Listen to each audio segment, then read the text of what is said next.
Hi everyone, this is Ellen from the Astrology Journal. I want to talk about two aspects, the inconjunct and the quindecile. And the aspect I actually really want to talk about is the quindecile. But in order to talk about it, I need to talk about the inconjunct, because that's how I'm kind of sharing my process of how I came to understand it. The reason I want to talk about the quindecile is because in the May 19th chart for the Taurus new moon, there are two quindeciles. The quindeciles are minor aspects, but they're really intense aspects. They're often described as being about obsession and compulsion.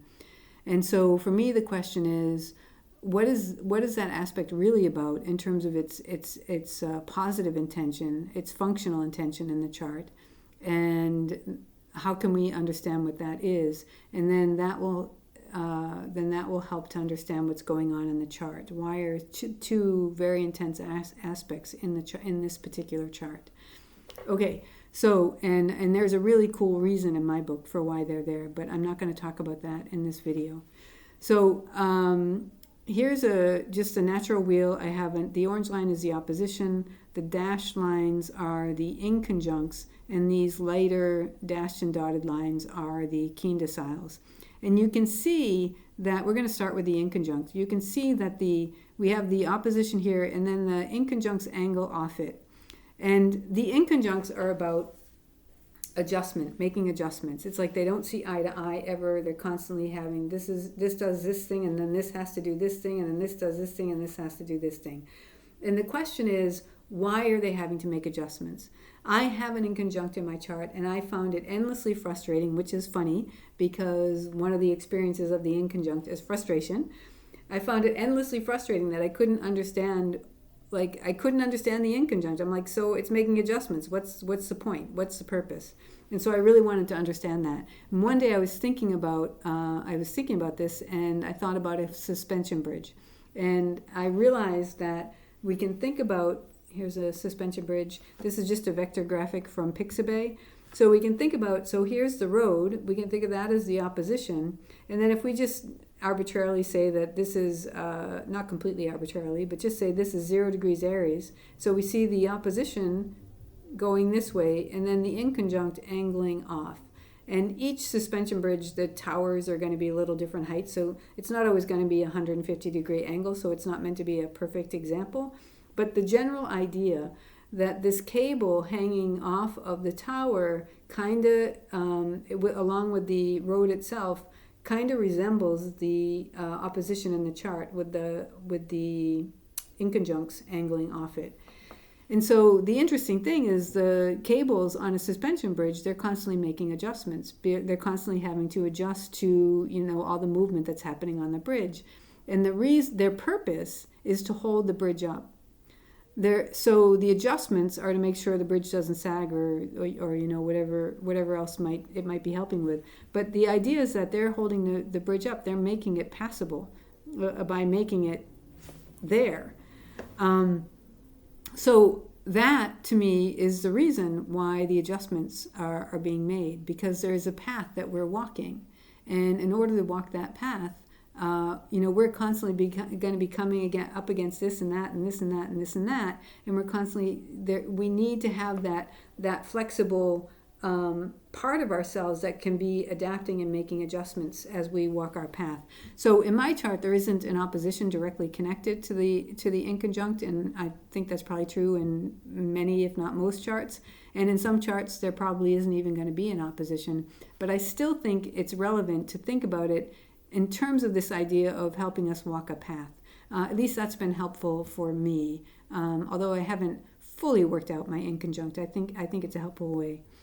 And then I was thinking about the quindecile, because it sort of has that same vibe, right? It's like on the inside, it's the idea of angling off the cables. But the thing is, the quindecile means, like I said, obsession and compulsion.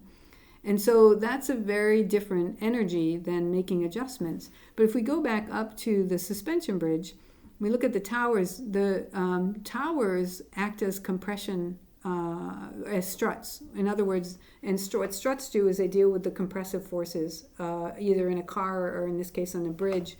And so in the tower, they're taking those compressive forces and they're grounding them. And so by doing that, they prevent the bridge from breaking apart. So the cables are holding it up, and the towers are preventing it from. I mean, they're also holding it up, but they prevent it from breaking apart by translating. I think that would. I don't know if that's the right word. Translating the forces down into the ground. So that struck me as worth considering for the positive purpose, you could say, of the Quindecile, that it's there to keep us from breaking apart. It's designed to withstand tremendous amounts of compressive pressure, and so that we can move through something. You can think of some. I tend to think developmentally. I'm not trained in any field.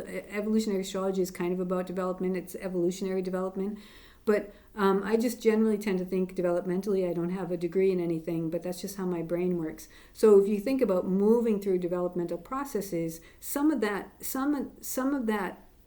time is going to be really intense, and there's going to be the feeling of a lot of compressive forces, a lot of intensity around us, and that's part of our developmental process. And so we have these these Quindeciles there because we're moving through that intense time, and they're there to help us kind of work with those. They're there to kind of work with those compressive forces and help us through that. That's how I'm thinking about it. I can't remember if I mentioned at the beginning of this video, but there is a book on the Quindecile which I haven't read yet. So but it's called Quindecile, or the Quindecile, and I'm not sure exactly. And but it's by an astrologer named Ricky Reeves. And I'm interested in reading it. I haven't done it yet. So this is just my idea of how to think about the Quindecile. I don't have a ton of experience with it. I was just trying to figure it out on my own, kind of as just a conceptual idea. And this, when I'm looking at the Taurus new moon chart for May 19th, this is the idea that I'm thinking about when I'm sharing my thoughts on that chart. So that is what I wanted to share. I hope there was something useful, helpful, worthwhile, and I'll put a link to this when I do the Taurus new moon chart, and so people can look at it if it ends up being helpful. I didn't want to have to talk about all of this when I was doing the new moon, reading the new moon chart, and so I wanted to have this as a separate thing. Okay, that's all. Thank you so much. Take good care. Bye.